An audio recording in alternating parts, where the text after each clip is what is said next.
시청자 여러분 안녕하세요. 머니올라 시간입니다. 오늘은 지난해부터 강한 흐름 보여주고 있는 로봇주, 또 요새 외국인이 대거 사들이고 있는 반도체 공부 좀 해보겠습니다. 부자TV 수빈쌤, 이수빈 대표 모셨습니다. 어서 오십시오. 네, 반갑습니다.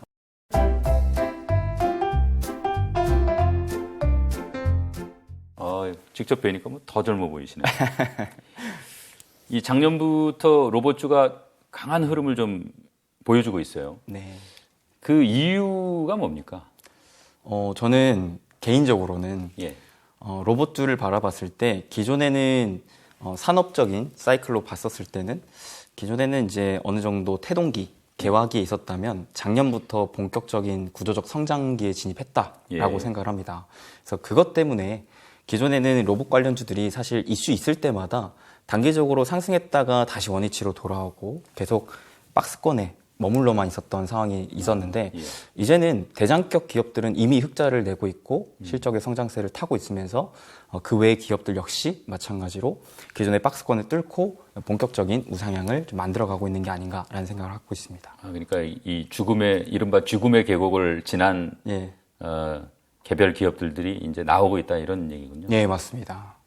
실제로 작년 이전까지만 하더라도 대장격 기업들도 계속 영업이익 기준 적자가 이어졌었는데 작년부터는 이제 이익 개선이 나오면서 실제로 흑자가 나오고 그 흑자에 이어서 추가적인 매출 성장세, 이익 성장세까지 나오고 있기 때문에 이거는 분명 구조적인 성장으로 진입했다고 볼 수가 있겠고요. 저는 이게 그러면 왜 구조적인 성장으로 진입을 했느냐라고 좀 봤을 때 가장 중요한 건 우리가 로봇이라는 산업 자체가 태어났다라는 그 개념이 저는 인간을 대체하기 위함이라고 생각을 하거든요. 근데 이미 로봇이 인간을 대체하고 있다. 그 흐름이 나왔기 때문에 이제 구조적 성장으로 진입했다라고 생각을 합니다. 가장 근본적으로 지금 단순 반복 노동 일을 로봇이 본격적으로 작년부터 인간을 대체하면서 각 공장들에 지금 도입이 되고 있는데 과거까지는 로봇의 원가 자체가 워낙 비쌌었기 때문에 굳이 사람을 로봇으로 대체할 이유는 없었거든요. 기업들 입장에서. 근데 작년부터 그 인건비 대비 로봇을 도입하는 가격 자체가 굉장히 하락했기 때문에 상대적으로 로봇을 쓰는 게 그러니까 생산성도 인간보다 탁월한데 비용이 싸네. 그러니까 기업들 입장에서는 이제는 안 쓸 이유가 없다는 거죠. 그래서 이제 기업들이 본격적으로 로봇을 도입한 이후로부터는 작년부터 본격적인 성장으로 진입한 이제 구조적 성장기에 지금 타고 있다라고 생각을 하고 있습니다. 그럼 이런 흐름은 이제 계속 지속될 걸로 보시는 거군요? 네, 저는 앞으로 3년 이상 계속 장기적으로 로봇 산업은 계속 성장해 나갈 것이라 생각합니다. 지금 이제 말씀 중에 비용 측면에서도 이제 강점이 있다고 했지만 사실은 이게 뭐 또 기업 입장에서만 보면 사람보다 좀 편한 여러 가지 측면들이 있을 거예요. 이를테면 시키는 대로 다 하니까요. 보니까 대기업들이 로봇에 굉장히 주목을 하는 것 같아요. 네. 뭐 그런저런 이유 때문입니까? 어떻습니까? 일단은 네, 맞습니다. 첫 번째로는 로봇의 원가 자체가 굉장히 저렴해졌기 때문에 그리고 대량 양산 체제가 구축이 됐기 때문에 기업들 입장에서는 안 그래도 지금 물가가 원체 높아지고 있어서 고용비까지도 증가하고 있는 상황인데 사람을 쓰기에는 많이 부담이 돼요. 특히나 장기적인 방향성을 보더라도 전 세계적으로 우리나라 마찬가지 고령화 저출산 문제가 굉장히 심각하잖아요. 기업들 입장에서 특히 우리나라는 제조업에 굉장히 특화된 국가이기 때문에 맞아요. 계속해서 어찌 보면 생산성을 향상시켜야 되는데 기존에는 사람들이 하던 것에서 이제는 그 일할 사람이 부족해지고 이거를 어쩔 수 없이 로봇으로 대체해야 되는데 장기적인 방향성에 있어서는 대기업들이 그 방향성을 인지하고 있었으나 당장에는 이 마진에 대해서 굳이 이거를 써야 돼? 비싼데? 라는 이제 생각에서 전환됐기 때문에 이제는 더 본격적으로 도입하고 그 로봇의 기업에 실질적으로 투자를 하고 인수도하는 움직임을 좀 보여주고 있다고 생각합니다. 그러니까 이게 인구 문제를 해결하는 그러니까 요새 특히 젊은 층에서 몸을 쓰는 일은 잘 안 하려고 하잖아요. 그것도 맞습니다. 젊은 친구들 특히 뭐 요즘 MZ라고 하죠. MZ 세대들이 단순 반복 노동 일들을 굉장히 꺼려해요. 그래서 이제 어떻게든 머리를 쓰면서 앉아서 편하게 하는 일들을 선호하고 있기 때문에 그런 관점으로서도 대기업들 입장에서는 진짜 몸을 바쳐 일할 청년들이 필요한데 그 인력을 구하기가 굉장히 어려운 거죠. 그렇다 보니까 이제 기업들 입장에서도 이윤을 남기기 위해서 생존하기 위해서 이제 로봇을 더 도입하고 있는 움직임이 나오고 있다라고 생각합니다. 그게 이제 사실은 인간 노동자는 또 노조도 만들고 예. 그래서 기업 입장에서 보면은 좀 어려운 그런 측면들이 있는데 로봇 같은 경우에는 또 그런 어려움도 좀 없을 거고. 그렇죠. 뭐 아직까지 로봇의 뇌의 역할을 하는 AI가 뭐 사람만큼 발전된 게 아니기 때문에 자체적인 감정을 나타내지 않는 게 로봇이라 이제 사실 진짜 아직까지는 도구라고 보아야겠죠. 그 도구의 목적이 인간이 하는 이제 단순 반복 일을 훨씬 더 또 잘하는 역할을 하고 있기 때문에 로봇이 앞으로 더 저는 기대가 된다고 생각합니다. 뒤에서 우리가 이제 로봇 종류 보면서 뭐 자세히 보겠지만 사실 이게 로봇이 요새 이제 단순 업무만 하는 단계는 좀 넘어선 거 아닌가요? 어떻습니까? 그 단계에서 조금 진화된 상황이긴 합니다. 이제 상황을 카메라 센서 등으로 인지하고 요즘 뭐 로봇 청소기만 보더라도 자기 스스로 이 방 한 켠을 구조화해서 딱 센서로 인지를 한 다음에 내가 지나간 곳은 다시 지나가지 않고 그리고 특정 장애물이 있는 곳은 피해가고 이런 식으로 하고 있죠. 그래서 아직까지 로봇이 자체적으로 생각하는 AI 기능은 어느 정도 일정 수준 이상 올라오진 못했지만 제가 봤을 때는 로봇이 인간의 뭐 팔다리의 역할을 하는 것뿐만 아니라 이제는 눈의 역할을 하는 센서까지 도입될 정도로 로봇의 이제 기술적인 측면에 대해서도 굉장히 빠르게 좀 발전하고 있다고 생각합니다. 사실 이제 어떤 업종이 소위 말하는 주도 산업으로 성장하려면 제일 중요한 건 아마 그 시대의 변화, 시대의 흐름이 이제 그걸 요구해야 될 거고요. 네. 또 어떻게 보면 대개 이제 주도 산업들을 보면 이제 정책 당국에서도 여러 가지 제도적인 경제적인 뭐 지원을 해주고 그러지 않습니까? 그런 의미에서 지금 이제 주요국들이 로봇 산업 정책 뭐 주목할 만한 내용은 어떤 게 있습니까? 저는 개인적으로 작년부터 제가 50년 만에 찾아온 탈세계화 흐름에 주목하고 있거든요. 예. 근데 이 로봇도 마찬가지 저는 그 탈세계화에 따른 대표적인 최대 수혜 업종이라고 생각을 하는 그렇습니까? 어떻게 연결이 됩니까? 네, 이게 연결되는 게 결국 탈세계화라는 것 자체가 미국과 중국을 중심으로 전 세계가 반으로 쪼개지고 있다고 생각을 합니다. 그런 거죠. 근데 사실 아직까지도 이 제조를 전 세계에서 가장 잘하는 거는 중국이라고 볼 수가 있겠는데 예. 미국과 유럽을 중심으로 그 중국의 공장들을 이제는 탈피하려고 하는 탈중국 움직임을 보여주고 있지 않습니까? 예. 그러면서 대표적으로 리쇼어링 정책, 미국이 주도적으로 진행을 하고 있는데 그게 가장 큰 골자가 기존에 타국에 있던 공장 시설들을 자국으로 좀 이전시켜오자라는 예. 거였죠. 사실 코로나 때 중국의 코로나가 잇따른 거 이유만으로 공장이 셧다운이 되고 그로 인해 미국에서는 이 공장을 가동하지 못하기 때문에 생산성이 떨어지고 이윤을 남기지 못하는 이런 불안 요소 리스크가 터지다 보니까 그때부터 리쇼어링 정책이 굉장히 가속화가 됐었는데 예. 이 탈중국에 대한 이 탈세계화 움직임이 또 러시아 우크라이나 전쟁 이후로 더 심화되면서 저는 이 리쇼어링 정책이 더 빨라지고 더 커지고 있다고 생각합니다. 예. 실제로 우리나라도 이해 움직임에 있어서 지금 중국 쪽에 있던 공장들을 미국의 제재로 인해서 돌리지 못하는 움직임들이 서서히 나오고 있기 때문에 맞아요. 이를 우리나라 쪽으로 정부 역시도 세액공제 혜택을 주면서 지원해주고 있고 뿐만 아니라 포스트 차이나라고 불리우는 인도 쪽으로도 지금 현대차 같은 경우 최근에 공장 기반을 또 증설하겠다라는 얘기가 나올 정도로 전 세계가 그러니까 이 포인트인 거죠. 기존에 이 중국에 있던 큰 공장들을 자국 또는 중국을 대체할 만한 인건비가 싼 국가 쪽으로 이전시키고 있다. 다시 공장을 설립하고 있다라는 건데요.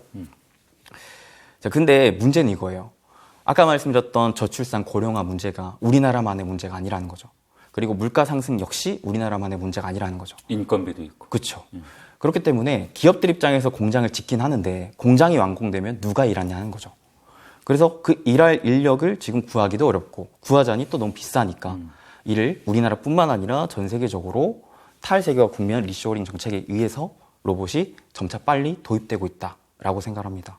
그래서 지금 미국과 유럽을 중심으로 이러한 움직임에 또 정책적인 지원 역시 계속 밀어주고 있다 보니까 로봇이 이런 정책적인 지원에 도움을 받아서 앞으로 좀 더 커질 수 있지 않을까라는 기대를 갖고 있습니다. 그러니까 좀 정리를 해보면 사실 뭐 중국 많이 오르긴 했지만 여전히 미국이나 유럽에 비하면 싼 인건비였는데 네네. 거기 있던 생산 기반을 미국이나 유럽으로 다시 가지고 오는데 가지고 오면 인건비가 뛰어요. 그 인건비의 격차를 줄이는데 로봇이 상당한 기여를 할 수 있다. 그쵸. 이런 얘기죠. 네, 맞습니다.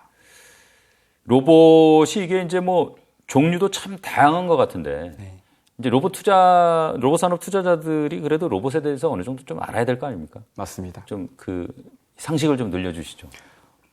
굉장히 네, 좋은 접근인데 저도 사실 투자를 하면서 산업의 이에 있어서 그게 핵심적인 대장은 누구일까를 좀 판단하기 위해 이 산업에 대한 구조적 이해를 먼저 하는 편이거든요. 예. 질문해 주셨던 로봇의 종류를 판단해 봤을 때 저는 크게 두 가지로 구분을 합니다. 예.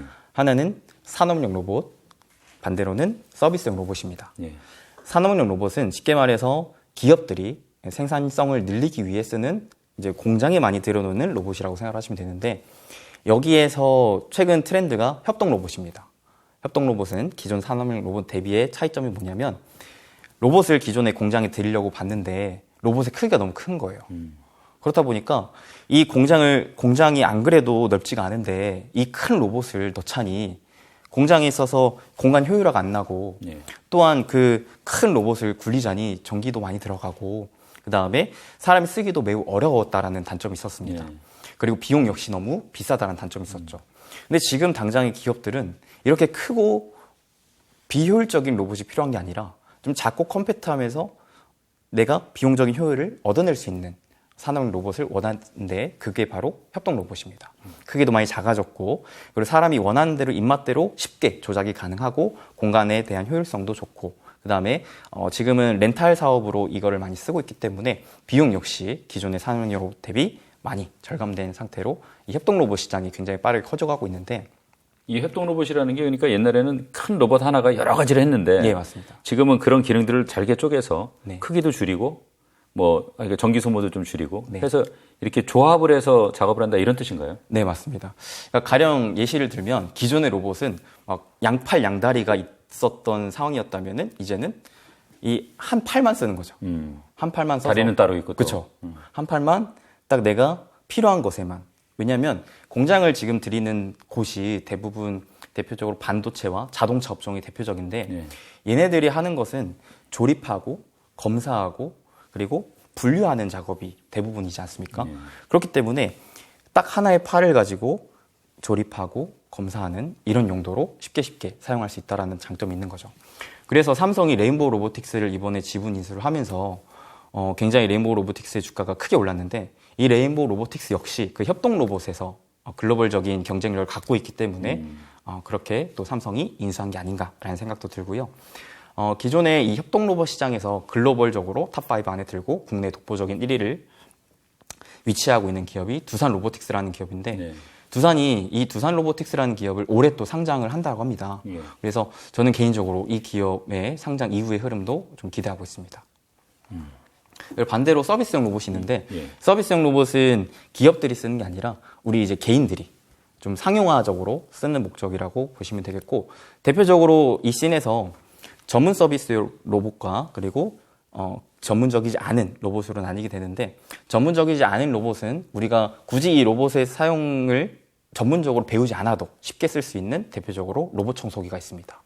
로봇 청소기 혹시 주변에 집들 좀 많이 돌아다니시는 거 좋아하시나요? 지인들? 글쎄요. 저는 하여간 15년 전에 로봇 청소기 처음 나왔을 때 한번 써봤거든요. 아, 근데 아직도 쓰고 계신가요? 아니요. 그때 사실 나온 거는 조금 불편했었는데 요새는 주변에서 쓰는 거 보면 굉장히 편하다고 그러더라고요. 네, 그때보다는. 맞습니다. 네.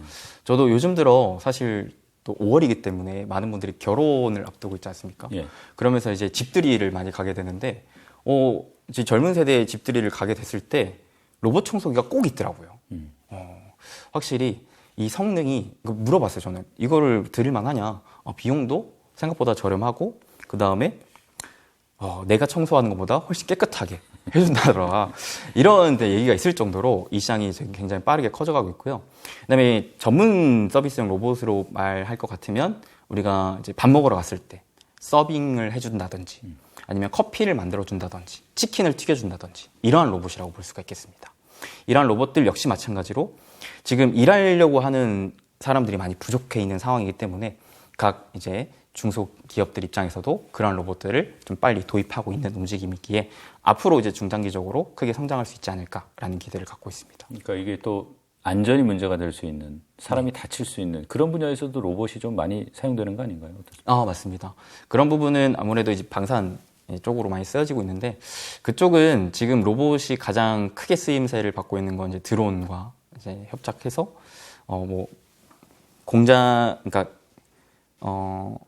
공사를 한다든지 아니면 이제 전쟁에 활용을 한다든지 뭐 이런 식으로 다양하게 좀 쓰여지고 있습니다.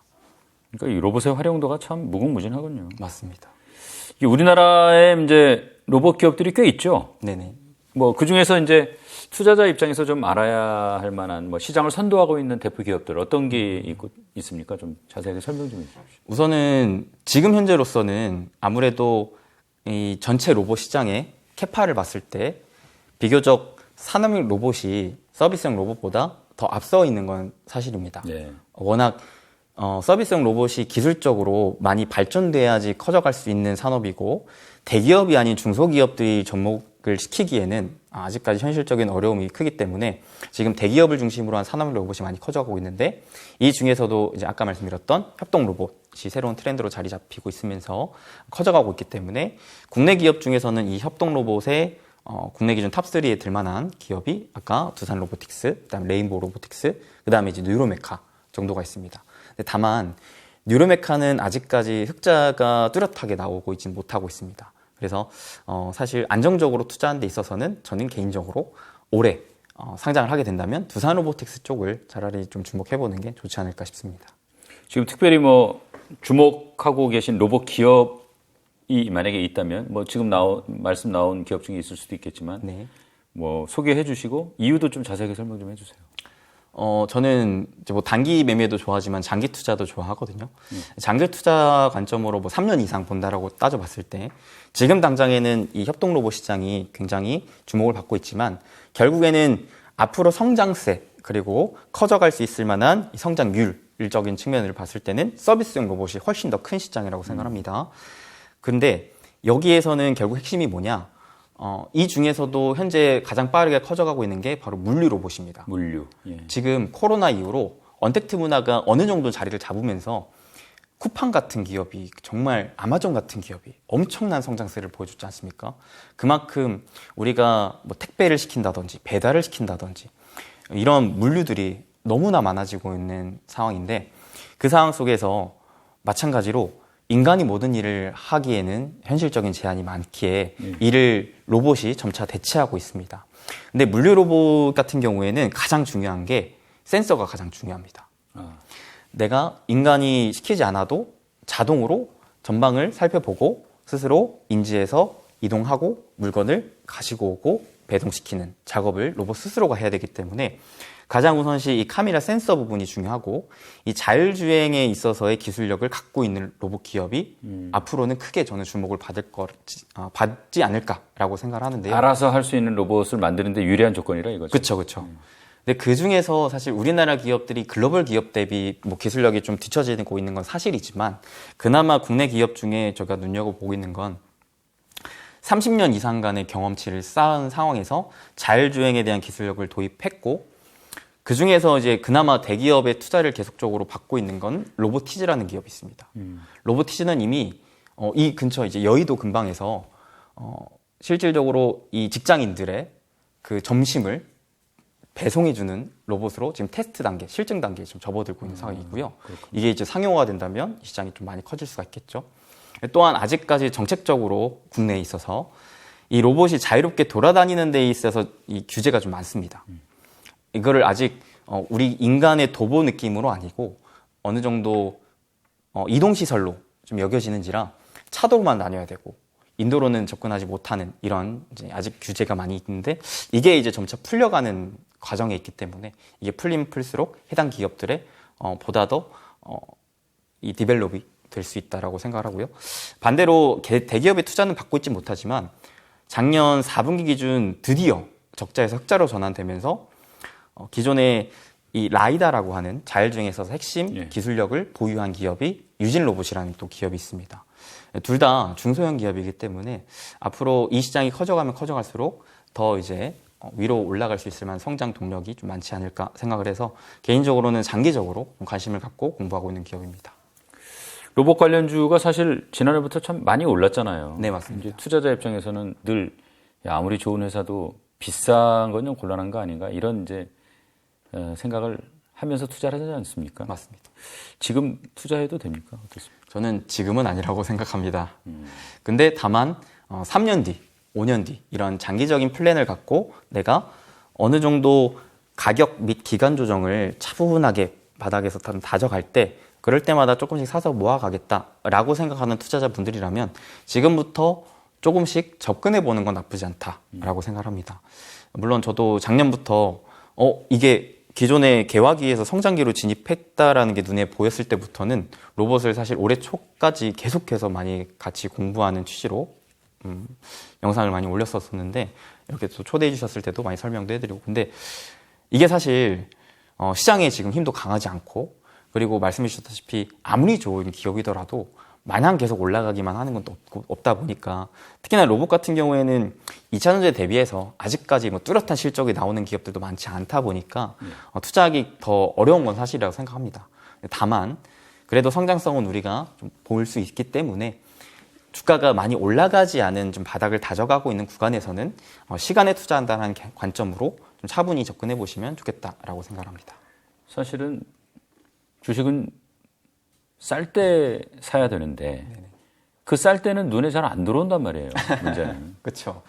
사람의 특성상 황소도 아닌데 자꾸 빨간불을 쫓아가게 되고 네. 주가가 많이 올라갈 때 더 올라갈 거라는 이제 희망을 회로를 그리면서 이제 사게 되는데 참 그런 실수들이 결국 장기적으로 보면 계좌를 망치는 지름길이 아닌가 싶습니다. 그래서 결국 남들이 보지 않을 때 차분히 바닥을 다져갈 때 남들이 못 보는 인사이트를 갖고 시간에 투자한다는 관점으로 투자를 하는 게 결국에는 오래 승리할 수 있는 좀 지름길이지 않나 싶습니다. 그러니까 이제 주목도가 높아지고 이미 많이 오른 주식들은 지금 좀 사기가 좀 약간 좀 거북한 측면이 있고 네. 다만 앞으로 굉장히 좋아질 기업들이지만 이제 대기하고 있는 출발선에서 대기하고 있는 그런 기업들은 우리가 뭐 큰 돈은 아니어도 조금씩 사두면 네. 장기 투자 입장에서 좋을 거다 이제 이런 말씀으로 이해를 했는데 맞습니까? 네, 그래서 저는 개인적으로 초보자일수록 적금식 투자하는 걸 좀 권해드립니다. 사실 우리가 적금을 들 때 2년 만기, 3년 만기 적금을 들잖아요, 보통.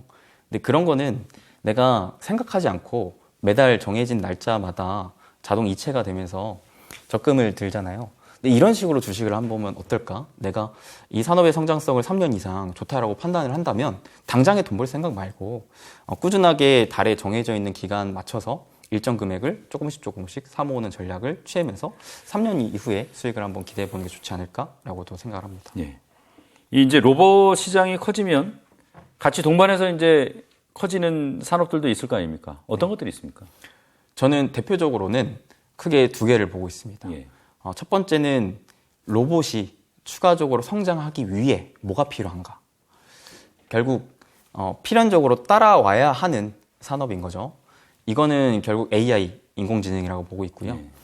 로봇의 뇌 역할을 하는 게 인공지능이기 때문에 인공지능은 분명 로봇과 함께 성장해야만 하는 산업이다라고 생각을 하고요.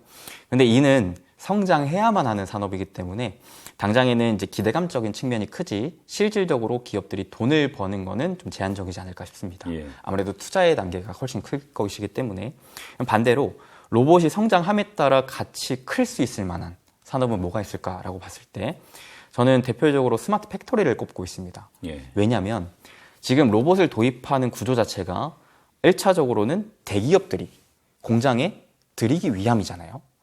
결국 뭐냐? 인간을 대체하고 무인 공장화를 한다는 관점이거든요. 실제로 삼성전자가 작년에 발표했습니다. 2030년까지는 공장 무인화를 완료시켰다라고 했습니다. 그렇기 때문에 레인보우 로보틱스라는 로봇 기업을 인수한 게 아닌가라는 생각도 들고요. 결국 이게 무슨 말이냐? 대기업들, 특히나 이 생산을 위주로 한 제조 업체들 입장에서는 앞으로는 무인 자동 공장이 트렌드가 될 것이라고 생각을 하는데 그럼 로봇을 들이는 걸로만 공장 자동화가 끝나는 게 아니더라고요. 예. 로봇을 들이면 이 로봇을 컨트롤 타워가 관제하고 그 다음에 통제하고 조율하고 그 다음에 생산성을 최대로 뽑아내기 위해서 각각의 움직임들을 봐주고 그 다음에 만약에 이 로봇이 갑자기 좀 불량이 났어. 그러면은 이를 또 발견해서 또 교체할 수 있는 이런 시스템을 자동으로 돌리는 게 스마트 팩토리라고 이제 보일 수가 있겠거든요. 그러니까 로봇이 점차 공장이 많아지면 많아질수록 이런 시스템 스마트 팩토리화가 따라서 성장할 수밖에 없다라고도 생각을 합니다. 그래서 저는 이미 지금 미국과 일본을 중심으로 해서 이 스마트 팩토리에 관련된 기술력을 갖고 있는 업체들이 주가 상승 흐름이 또 심심찮게 나고 있기 때문에 이런 흐름들을 좀 장기적으로 가져갈 수 있다고 생각하고, 아직까지 우리나라는 그에 비해서 기술력을 좀 미흡하나 아무래도 국내 대기업들이 지금 공장을 늘려가려고 하는 과정이기 때문에 아무래도 국내 업체들과의 협력을 배제하고 갈 수는 없다고 생각해요. 네. 그러면 특히나 국내 공장을 짓는 데 한해서는 그렇게 된다면 국내 이제 스마트 팩토리 업체들에게도 기회가 오지 않을까라고 생각을 하고 있습니다. 어떤 업체들이 있습니까? 스마트 팩토리 업체는? 대표적으로는 크게 한 5가지 정도가 있는데요. 첫 번째로는 티라유텍이라는 기업이 있는데 이 기업은 SK가 이대주주라서 SK 그룹사에 이제 공장이 많아진다라고 봤을 때는 수혜를 받을 수 있는 기업이겠고, 둘째로는 이제 M2I라는 기업이 있는데 이 기업은 기존 반도체, 즉 삼성전자 하이닉스가 이제 공장을 증설하고 완공을 하는 상황에서의 추가적인 수혜를 받는 기업이라고 보시면 되겠고, 세 번째는 유일 로보틱스라는 기업은 얘는 이제 산업용 로봇뿐만 아니라 이제 스마트 팩토리화까지 같이 구축이 가능한 기업이고, 그다음에 코닉 오토메이션이라는 기업도 있습니다. 그 외에 사실 다양한 기업들이 있긴 한데 이게 너무 소형주기 때문에 개인 투자자분들께서 공부하기 좀 까다로울 것 같아서 그 정도 있고, 대표적으로 큰 기업을 따지고 보면은 뭐 현대 무벡스 같은 뭐 이런 큰 기업도 있습니다. 그 시청자 여러분, 우리 지금 이제 프로그램 진행하면서 여러 이제 기업들의 이름이 나왔는데요. 이게 뭐 공부거리를 좀 생각하시고 여기 나온 기업들을 한번 스스로 공부해 보면 어떨까 싶습니다. 이게 무슨 뭐 투자 권유나 뭐 우리가 어떤 뭐 주식 매수나 이런 얘기를 한 건 아니니까요. 자, 맞습니다. 제가 좋게 보는 저만의 기준을 설명해 드린 것이기 때문에 보시고 스스로 나도 좋다고 생각한다면 좀 더 그 기업을 정밀 공부하시고 본인의 기준에 맞게끔 투자하시면 될 것 같습니다. 예. 지금 이번에 보면 삼성전자가 4조, SK 하이닉스가 뭐 3조 이렇게 막 적자가 났더라고요. 네, 맞습니다. 이 반도체 실적은 어떻게 보면 정말 최악인데 최근에 외국인들이 삼성전자는 뭐 거의 매집이라고 해도 좋을 정도로 많이 산단 말이에요. 이유가 뭡니까? 아무래도 반도체 산업은 사이클 산업이기 때문에 그렇습니다. 결론적으로는. 이게 무슨 말이냐? 반도체 산업은 계속 어찌됐든 그 제조하고 생산해서 판매하는 산업이기 때문에 그 수요와 공급에 있어서 수요가 공급보다 많아지는 시기에는 또 대표적인 메모리 반도체인 D램과 낸드 가격이 오르면서 여팡이 살아나고, 반대로 지금과 같이 재고 물량이 쌓이고 이걸 어떻게든 팔고 싶어서 가격을 다운하는 상황에서는 이제 계속 팔아도 많이 남는 게 없고 재고는 재고대로 쌓이고 굉장히 큰 이제 불황에 접어들게 되는데, 결국 과거 수십 년간의 사이클을 보더라도 결국 이렇게 주요 이제 반도체 기업들이 적자를 찍을 때가 돌이켜보면 그때가 바닥이었더라 라는 생각을 이제 스마트머니는 하고 있다라고 생각합니다. 결국에는 지금이 뭐 발바닥인지는 모르겠지만 어느 정도 무릎을 지나 발바닥을 향해 다시금 무릎으로 올라오지 않겠냐라는 어느 정도의 이 밑바닥 구간에 있다라고 생각을 하면서 외국인들은 이제 차근차근 사서 모으고 있다라고 생각을 합니다. 이 결국은 이 반도체라는 게 지금 말씀하셨지만은 결국 이제 시클리컬 경기를 타는 그런 이제 업종이기 때문에 이 시클리컬은 왜 뭐 곡소리에 사서 나팔소리에 팔아라 뭐 이런 말이 있는데 지금이 곡소리 구간이라 이 말씀이시죠? 그렇죠. 기업들이 곡소리를 내고 있는 구간이라고 볼 수가 있겠습니다. 기업들이 곡소리를 내고 있기 때문에 주가 역시 곡소리를 내고는 있지만 반대로 이게 바닥이다라고 생각해서 사는 사람도 있기 때문에 어느 정도 작년 이제 10월 정도 부근에서 한 차례 바닥이 좀 찍혔죠. 그때는 왜 바닥에 찍혔느냐? 적자에 대한 전망이 나왔었기 때문에 예, 그때 사람들이 이제 끝물이겠는데 생각하면서 이제 샀었고 이제는 사실 적자가 발표가 됐음에도 불구하고 주가가 많이 안 빠지고 있거든요. 그러니까 그 관점이 저는 그만큼 이 아래로는 충분히 사도 돼라는 스마트머니들이 지속적으로 유입되고 있기 때문이 아닐까라고 생각합니다. 지금 삼성전자가 처음에는 우린 감산 없다 얘기했다가 결국은 감산 선언을 했는데 이게 24년 만이더라고요. 보니까. 맞습니다. 하지만 메모리 반도체 가격은 이제 2분기 들어서도 뭐 크게 뭐 급하게 오르진 않지만 그래도 조금씩 이렇게 조정하면서 올라간단 말이에요. 이게 이제 결국은 그런 기대감 때문입니까? 일단은 이 삼성이 감산을 했다라는 것 자체가 지금의 삼성 역시도 과거 때와 달리 이 곡소리의 구간이 너무 크다. 현실적으로 정말 녹록지 않구나라고 볼 수가 있는 것이고 그 다음에 아직까지 사실 감산이라는 것 자체는 수요와 공급에 있어서 공급, 즉 생산을 줄인다라는 것이 의미하는 바가 있기 때문에 생산을 줄이면 이론적으로는 수요가 탄탄한 상황에서 생산이 줄면 당연히 가격은 올라가야 되는 수순인데 아직까지도 가격이 오르지 못하고 있거든요. 이 말은 바꿔 말하면 그만큼 생산을 줄임에도 불구하고 수요가 아직 살아나고 있지 못하다. 수요는 여전히 꺾이고 있다라고 좀 볼 수가 있겠습니다. 그렇기 때문에 생산을 줄임에도 불구하고 재고 물량은 여전히 쌓여 있으니 이 생산업체들 입장에서 봤을 때 어떻게 해서든 이 재고 물량을 떨이 처리하고 싶지 않겠습니까? 그래서 어떻게 해서 가격을 더 좀 다운하고 있는 그렇기에 지금 이익적인 흐름에 있어서도 개선세가 당장에 단기간 내에 쉽게 나오기는 기대하기 어려운 국면이지 않나라고 생각합니다. 그럼 이 반도체 같은 경우에는 특히 뭐 산업 생산 동향이라든가 뭐 제조업 지수라든가 이런 것들을 조금 면밀하게 좀 이렇게 보고 있어야 되는 겁니까? 어떻습니까? 네, 당연하다고 생각합니다. 반도체야말로 정말 경기에 지극히 민감한 산업이기 때문에 지금 국가들이 경기가 살아나고 있는가, 살아남에 따라 예를 들어 이런 스마트폰을 사거나 컴퓨터를 사거나 뭐 TV를 사거나 이런 우리가 일상적으로 없어서는 안 될 뭐 식료품이 아닌 우리가 없어도 되지만 내가 좀 여유가 있을 때 살 수 있을 만한 제품들을 살 만한 지금 경제적인 상황인가가 일단 선행해야 된다고 생각하고요. 기업들 입장에서도 그런 이제 수요가 확인돼야 반도체를 더 사올 수가 있는 것이기 때문에 여러모로 지금은 경기가 너무나 좋지 않은 상황이라는 것을 좀 반증하고 있는 듯하고 그렇기 때문에 수요가 쉽사리 좀 살아날 수 없는 구간에서 반도체가 여전히 좀 침체 국면에 계속 빠져 있다고 생각합니다. 이게 사실은 미국 성장률 전망을 보면 그렇게 밝지는 않아요. 네. 그러면은 반도체 경기 업황 언제쯤 다시 회복될 걸로 보세요? 일단은 이 시기적으로는 사실 주식시장에 있어서 예측한다라는 거는 거의 불가능의 영역에 가깝다고 생각을 하는데 많은 이제 글로벌 조사 기관에 따르면 올해 하반기부터는 반도체 업황을 개선할 것을 기대할 수 있다라는 얘기들을 많이 하고 있습니다. 이게 왜 그러느냐?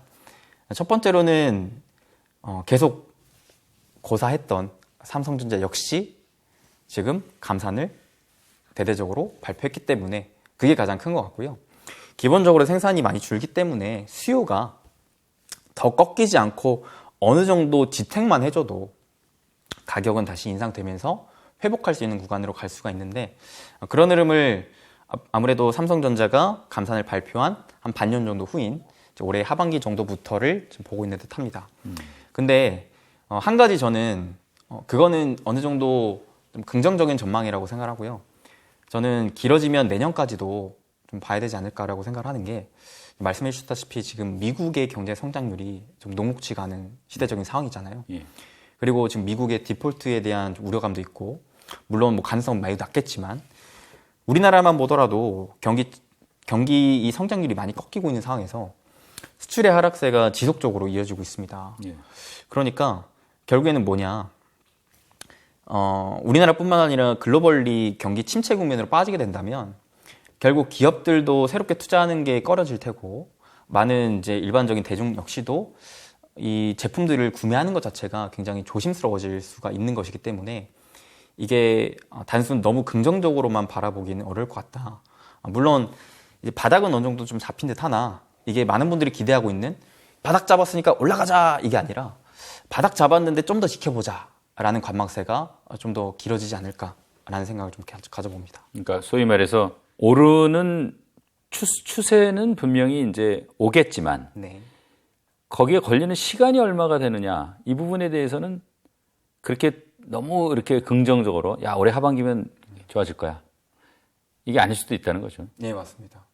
저는 그래서 시간에 투자할 자신이 있으신 분들은 저는 반도체 이렇게 조금씩 사 모으는 거는 굉장히 긍정적이라고 바라보나 단기적으로 주가가 이제 뭐 바닥을 잡고 올라가는 것 같으니까 따라잡아 보자 하는 분들은 가급적이면은 지금은 좀 자중하시는 게 좋지 않을까라고 생각합니다. 반도체 관련해 가지고 우리 이 대표님 투자 전략 같은 거 좀 생각하는 게 있으시면 말씀 좀 해주세요. 저는 장기적인 방향을 봤을 때는 반도체 성장성 분명히 좋다고 생각합니다. 다만 아직까지는 이제 수요의 회복이 뚜렷하게 보이지 않는 상황이기 때문에 예. 우리의 이 목표 시선을 올해 하반기 이렇게 너무 짧게 보기보다는 조금 더 길게 봐볼까? 당장의 이 동산이 아니라 저 산 정도 한번 목표를 잡아볼까? 하면서 좀 천천히 가보시면 어떨까 싶어요. 그래서 당장의 수익 날 것을 기대하기보다는 오히려 어느 정도 바닥이 좀 지탱되고 있으니까 이 지탱되는 바닥을 어느 정도 좀 믿고 좀 떨어지는 구간에서 조금씩 한번 사 모아 보는 게 좋지 않을까라고 생각합니다. 반대로 많은 사실 저도 그래요. 사람인지라 올라가는 거 따라잡고 싶거든요. 왜? 더 올라갈 것 같기 때문에. 근데 주식은 우리가 항상 이론적으로도 알고 있다시피 좋은 기업은 싸게 살수록 좋은 것이기 때문에 그런 관점을 생각을 해본다면 당장에 내가 수익 날 생각을 너무 먹고 욕심과 조급함으로 막 이렇게 진입하는 것보다는 차분히 조정이 나오네? 오케이. 조금 더 싸게 살 수 있겠다라는 생각으로 저는 충분히 지금부터는 반도체를 모아가는 전략이 유효하지 않을까라고 생각합니다. 우리 이 대표님 말씀해 주신 전략은 사실 반도체만 아니고 우리가 일반적으로 주식 투자할 때 그런 자세를 좀 해야 되는 거 아닌가요? 그것도 맞습니다. 근데 지금은 반도체는 특히나 바닥이 잡히고 앞으로는 업황이 개선될 수 있는 게 눈에 보이기 때문에 좀 더 그런 얘기를 드리는 게 아닌가 싶어요. 이게 계속해서 안 좋을 거라면 떨어질 때 사 모으는 것만큼 바보는 없다고 생각하거든요. 왜냐? 계속 떨어지는데 계속 물 타면 언제까지 떨어질지 모르는 그렇죠.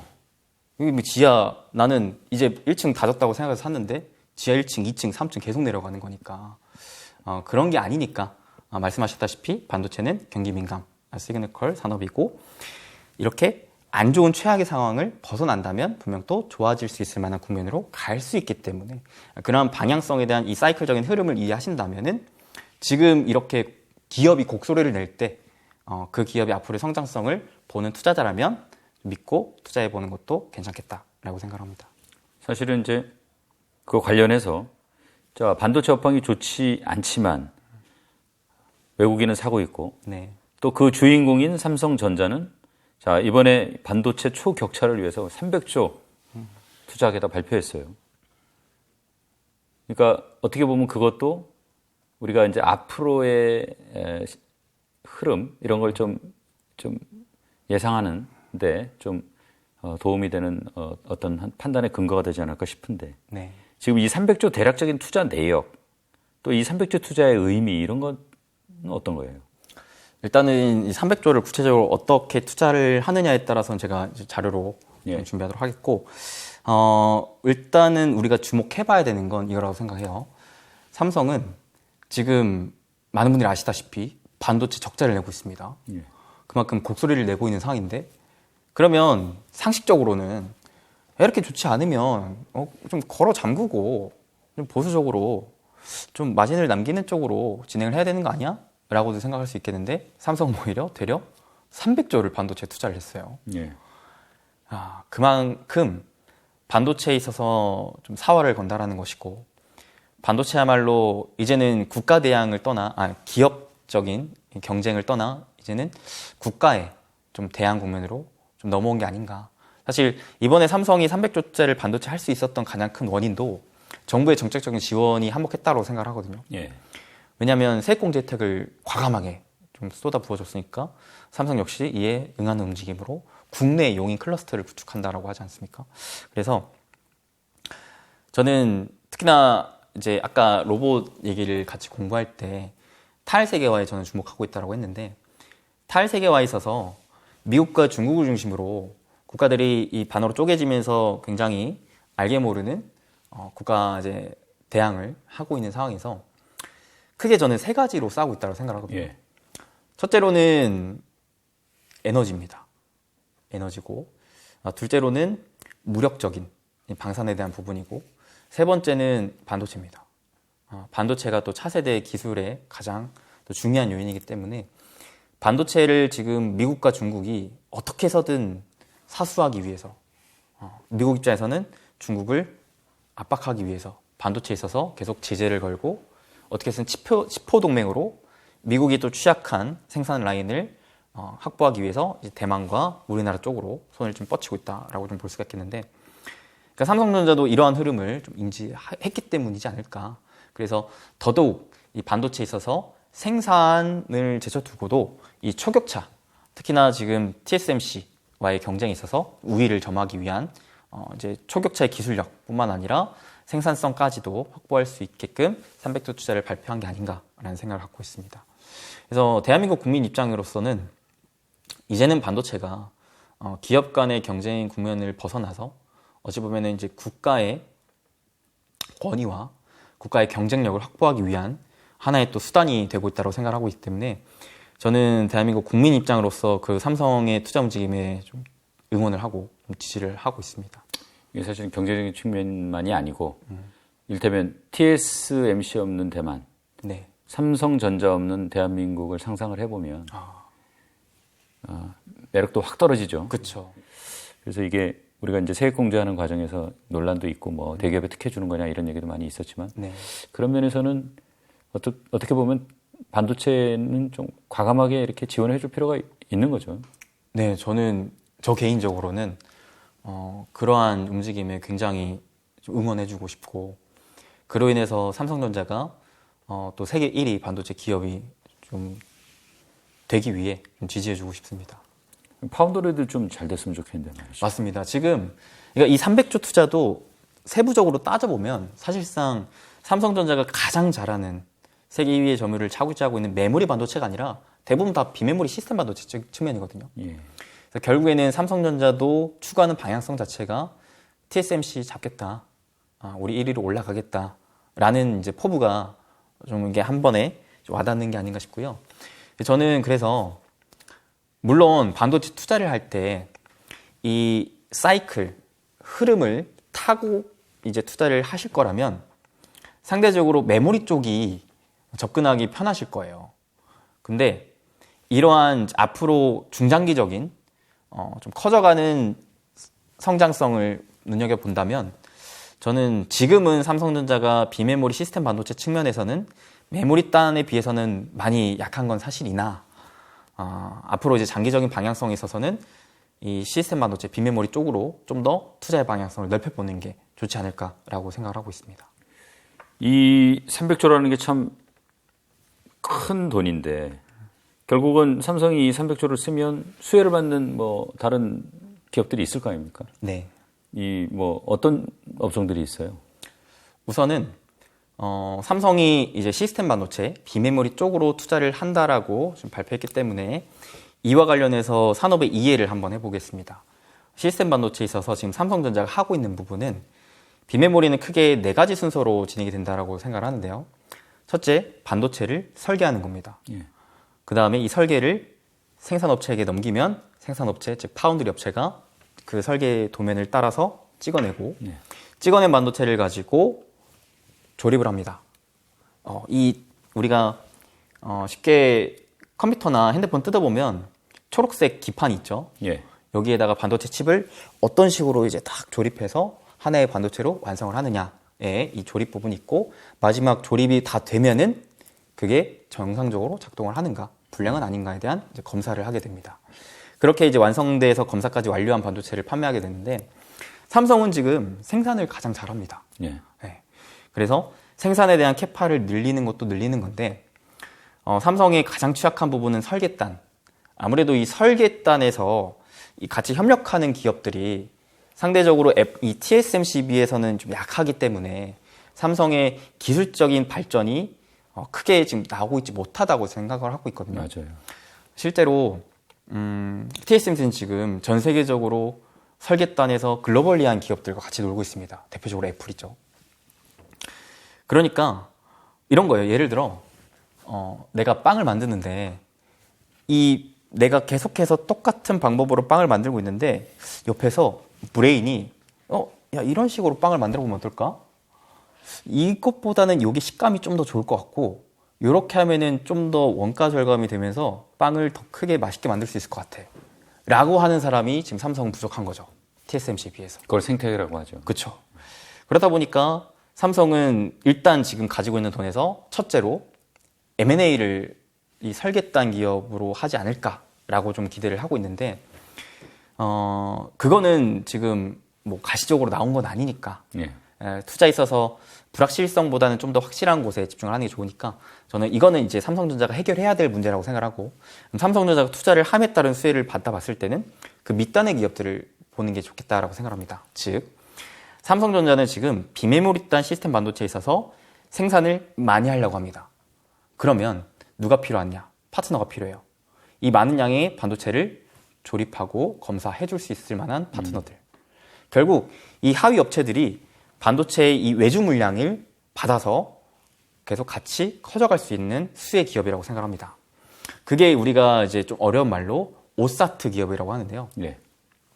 오사트 기업은 삼성 또는 이 하이닉스 외에 뭐 TSMC와 같은 이 생산 기업들이 내가 자체적으로 만들어서 포장 검사까지 할 수는 있는데 이게 현실적으로 너무 많은 양은 치기가 어렵고 내가 하는 것보다는 너네가 하는 게 보다 원가 절감에 있어서 좋은데 하면서 물량을 넘길 때 비로소 크게 성장하는 기업들이거든요. 예.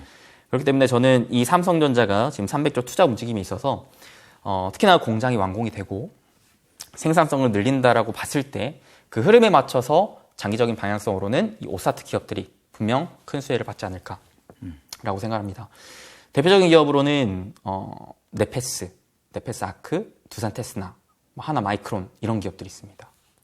이 지금 우리 이 대표님이 이제 관심 갖고 계신 반도체 관련 주는 어떤 것들이 있어요?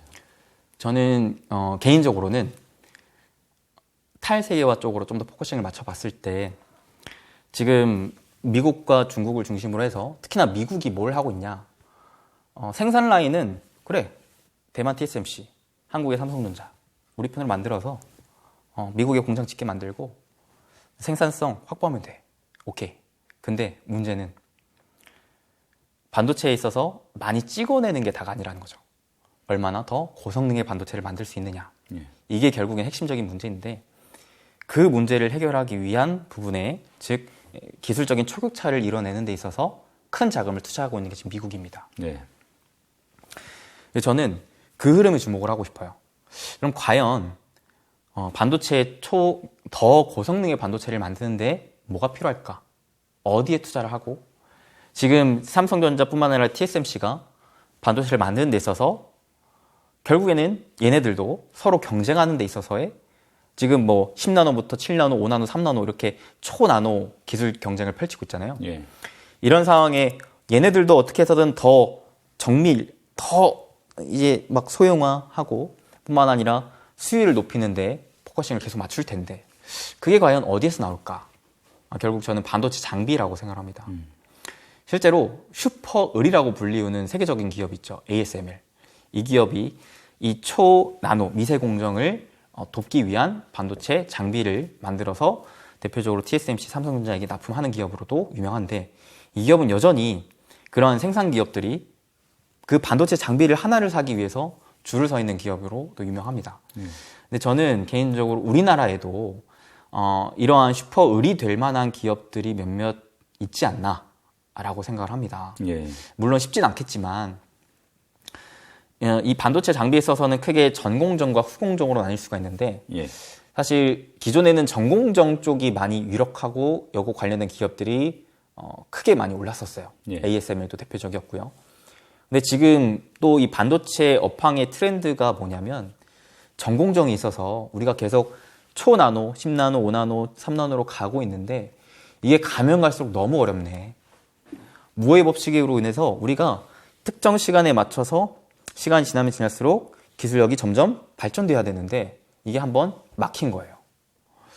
야, 그러다 보니까 이게 기술적인 경쟁을 하기 위해서 계속 발전을 시켜야 되는데 지금 우리가 하고 있는 것에서 도저히 답이 안 나온다. 그러니까 차선책을 찾은 거죠. 그게 이제 후공정 쪽으로 넘어옵니다. 우리가 반도체 수율을 높이는 데 있어서 전공정에서 답이 안 나오니까 후공정 쪽으로 가보자. 실제로 미국 또한 마찬가지로 이 후공정 쪽에서도 3D 패키징이라는 분야의 기술 개발에 대한 R&D 투자를 엄청나게 늘리고 있습니다. 그러니까 결국에는 이 후공정 쪽에서의 그 패키징 관련된 그리고 패키징뿐만 아니라 새로운 이제 차세대 기술력이 될 수 있을 만한 것들을 반도체를 이제 찍어낼 수 있게끔 하는 그 장비를 판매하는 업체들이 앞으로는 또 부각을 받을 수 있지 않을까라고도 생각합니다. 실제로 올해 반도체 업황이 분명 아직까지 좋지 않음에도 불구하고 반도체 장비 업체 중에 역사적인 신고가를 뚫고 굉장히 유난히 강한 모습을 보여줬던 업체가 있었는데 그게 바로 한미반도체라는 기업입니다. 그러니까 이 기업이 바로 그러한 기술력을 갖춘 대표적인 장비 업체라고 볼 수가 있겠고요. 그 다음에 제가 지금은 계속 공부하고 있는데 HPSP라는 기업도 있습니다. 이 기업이 또 한미반도체가 2대 주주로 올라가 있는 기업인데요. 이 기업의 영업이익률이 무려 50%입니다. 반도체 장비를 만들어서 판매한 기업이 영업이익률이 50%입니다. 여기에서는 또 하나 힌트가 있지 않을까 싶고요. 근데 물론 아직 신규 상장한 지 얼마 안 된 기업이기 때문에 저 역시 공부할 때 있어서 좀 자료가 많이 부족하더라고요. 그래서 어차피 신규 상장한 지 얼마 안 됐고 하기 때문에 좀 더 나에게 공부할 수 있는 시간적인 여유가 있겠다 싶어서 차근차근 공부하고 있으니까 우리 여러분들께서도 뭐 지금 당장 투자를 하는 것보다는 뭐 이런 기업들을 한번 눈여겨보시고 한번 공부해보시면 우리가 생각지 못했던 새로운 투자 기회를 좀 노려볼 수 있지 않을까라고 좀 생각합니다. 우리도 뭐 ASML 같은 맞습니다. 그런 훌륭한 네. 장비 기업이 좀 나오면 좋겠어요. 네, 그래서 저도 우리나라 기업이 제2의 ASML, 뭐 혹시 모르죠? ASML을 또 뛰어넘는 또 대단한 기업이 또 나올 수도 있겠죠.